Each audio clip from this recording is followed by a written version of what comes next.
MNS information کے پیارے دوستو، السلام علیکم ورحمۃ اللہ وبرکاتہ۔ نحمده ونصلی علی سیدنا محمد وعلی آلہ واصحابہ وبارک وسلم علیہ۔ امید ہے بہنوں، بھائیوں، دوستوں، محترم سامعین، خواتین و حضرات، آپ اللہ کے فضل و کرم سے ٹھیک ہوں گے۔ اللہ تعالیٰ آپ کو سلامت رکھے۔ آج ہم جس شہوت کا تذکرہ کریں گے، تفصیل کریں گے، وہ شہوت ہے جس میں اکثر مرد مبتلا ہوتے ہیں۔ اس کو شہوت النساء کہہ لیجئے یا شہوت فرد کہہ لیجئے۔ نبی علیہ الصلوۃ والسلام نے ارشاد فرمایا، اتخوف علی امتی، مجھے اپنی امت کے اوپر دو باتوں کا بڑا خوف ہے کہ میرے بعد یہ اس میں مبتلا ہو جائیں گی۔ کون کون سی؟ فرمایا الشرک، شرک میں مبتلا ہو جائیں گی، والشہوۃ الخفیہ، اور چھپی ہوئی شہوت میں یہ مبتلا ہو جائیں گی، چھپی ہوئی شہوت۔ اور آپ دیکھیں اکثر لوگ ہم میں سے وہ اسی چھپی ہوئی شہوت کے شکار ہیں۔ ہر وقت ذہن پہ یہی خیال، یہی سوچ، نماز پڑھتے ہوئے بھی، چلتے ہوئے بھی، بات کرتے ہوئے بھی ایسے لگتا ہے کہ دن کا بیشتر حصہ ہمارا انہی سوچوں میں گزر جاتا ہے۔ شہوت خفیہ کیا ہوتی ہے؟ کہ انسان اندر سے اپنی چاہت کو پورا کرنا چاہتا ہے۔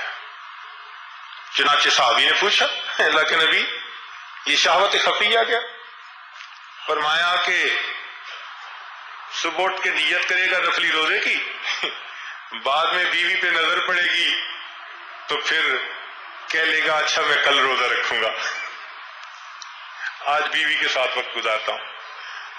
تو اس نے خواہش کس کی پوری کی؟ نفس کی خواہش پوری کی۔ یہ چیز جو اس کو اپنی خواہش پوری کرنے پہ مجبور کر دیتی ہے، اسے شہوت الخفیہ کہتے ہیں۔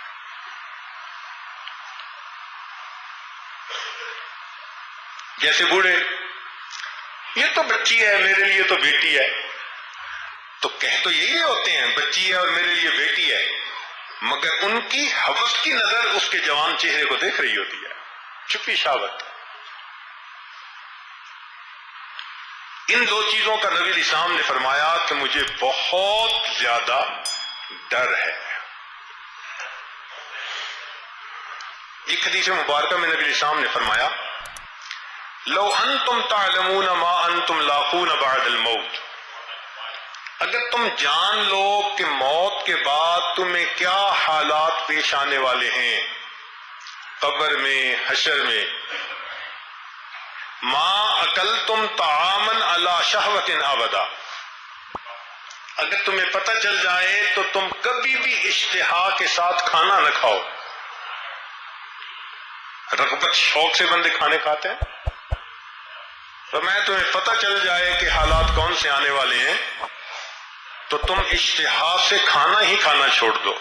ولا شربتم شرابا علی شہوۃ ابدا، اور تم کبھی بھی مشروبات کو بڑے شہوت یعنی شوق، رغبت کے ساتھ نہ پیو۔ نہ تمہیں کھانا اچھا لگے، نہ تمہیں پینا اچھا لگے، اگر پتہ چل جائے کہ موت کے بعد حالات کیا آنے والے ہیں۔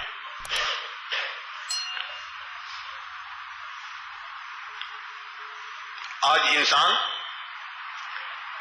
اپنی شہوت سے مجبور ہو کر گناہ کر لیتا ہے اور آخرت کے کتنے بڑے بڑے عذاب اپنے سر کے اوپر لے لیتا ہے۔ اسی لیے قیامت کے دن وہ کہے گا، الا یا رب شہوت ساعت اورثت حزنا طویلا، ایک لمحے کی صحبت نے مجھے کتنا بڑا غم یہاں دے دیا۔ لمحوں میں خطائیں کی، صدیوں نے سزا پائی۔ لمحوں میں خطائیں کی، صدیوں میں سزا پائی۔ اس وقت انسان پچھتائے گا۔ تاہم یہ شہوت دینے کے دو مقاصد تھے۔ ایک مقصد تو یہ تھا کہ انسان کی نسل قیامت تک کے لیے باقی رہے، جاری رہے۔ اللہ نے اس لیے انسان کو یہ شہوت عطا کی۔ اور دوسرا اس لیے بھی عطا کی کہ اس دنیا میں انسان کو جنت کی لذتوں کا کچھ نمونہ محسوس ہو جائے، اس لیے اللہ نے یہ شہوت عطا کر کہ اے میرے بندے، یہ چھوٹا سا نمونہ اگر تجھے یوں پاگل بنا رہا ہے تو پھر جنت کی لذتوں کا تم کیا سوچ سکتے ہو؟ کیسی کیسی لذتیں تمہارے انتظار میں ہیں۔ تو نمونہ اللہ رب العزت نے دکھا دیا۔ اس لیے صحابی نے پوچھا تھا، هل یمس اہل الجنت ازواجہم، کیا اہل جنت میں اپنی بیویوں کے ساتھ میل ملاپ بھی کریں گے؟ نبی اسلام نے فرمایا قول نعم، فرمایا ہاں۔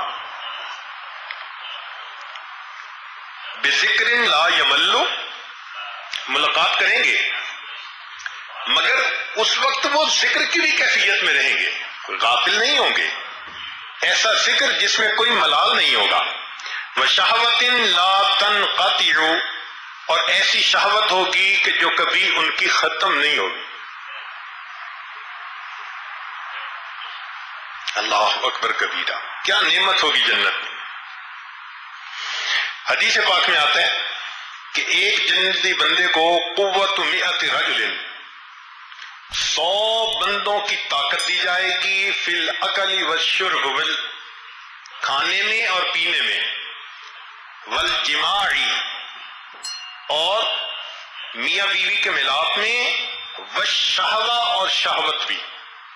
اب اس حدیث مبارکہ میں جماع کو الگ کہا، شہوت کو الگ کہا، تو یہ اس بات کی دلیل کہ شہوت جماع کے لیے بھی لفظ استعمال ہوتا ہے، اس سے ہٹ کے بھی اس کا استعمال ہے۔